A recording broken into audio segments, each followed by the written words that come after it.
tissue engineering and cell therapy. Well, without going through the slides of the course, I would like to give you an overview, an introduction about the topics that we are going to cover in the next videos about the injectable nanomaterials which we use for tissue engineering.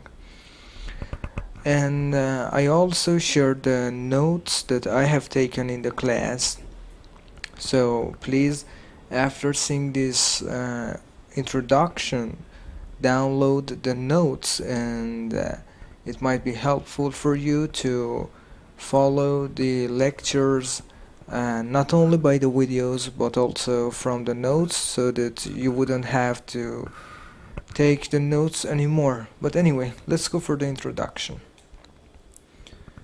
The overall idea about tissue engineering is to heal the wounds or to regenerate the tissues when they have been damaged. Well, in this example, consider the cartilage defect. Well, what is the cartilage? Cartilage, as you see here, this is the knee of your body, and this tissue between these two bones is called the cartilage, and you can see it more clearly within this picture. When the cartilage defect happens, well, the cartilage defect, the meaning of defect is the imperfection.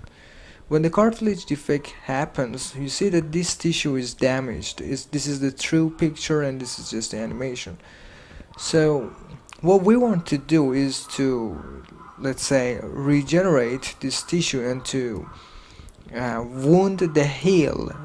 I'm sorry, to heal the wound that has occurred in this part of the body. As you will see when we go through the slides, we will talk about in the first half, before we start the mechanical properties of the injectable nanomaterials, we cover 4 different topics. Well, let me start in this way. Just consider this part as a wound, as a defect of the cartilage. So the tissue here is missing, and we want to regenerate this tissue. The first thing that we do is that we have to inject a nanomaterial, a hydrogel, in order to fill the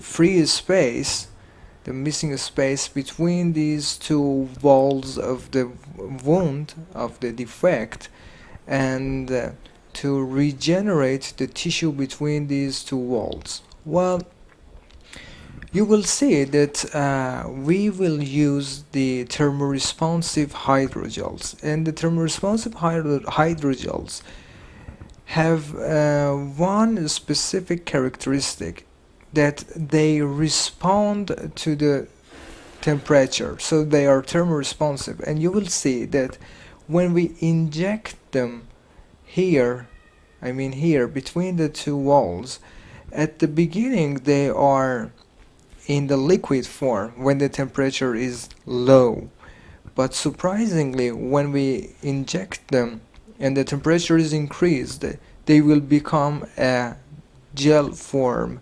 instantaneously.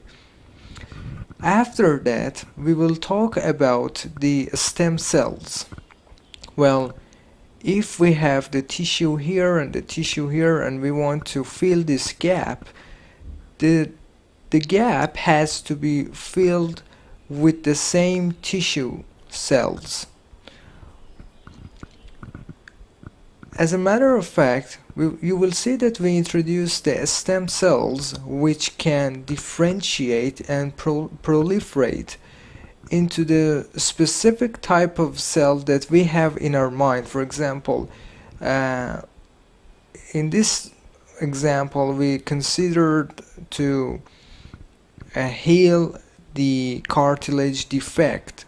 So these stem cells will finally be converted, or they will finally transform into this type of cells which are exactly the same as the cartilage cells around. In the third part we will talk about the growth factors. You will see that we say that when we want to fill the gap, these cells need to communicate with each other. So if they want to start differentiating and proliferating, they have to talk to each other. They have to realize that this differentiation and proliferation has to happen. So they start to release the growth factors, and these growth factors, we will briefly talk about them.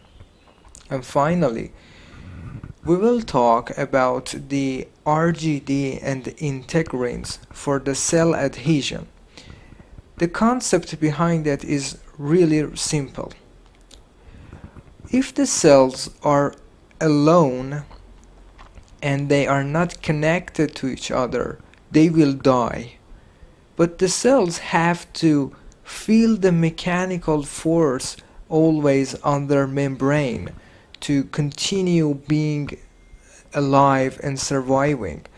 So you will see that on the cell surface there are some receptors which are called integrins, and these integrins will bind to the RGD peptides which are present in the sample, and by the binding which happens between the RGD peptides and the integrin receptors, these cells will somehow connect to each other or to the network of the hydrogel and feel the mechanical force between them, and so they will survive.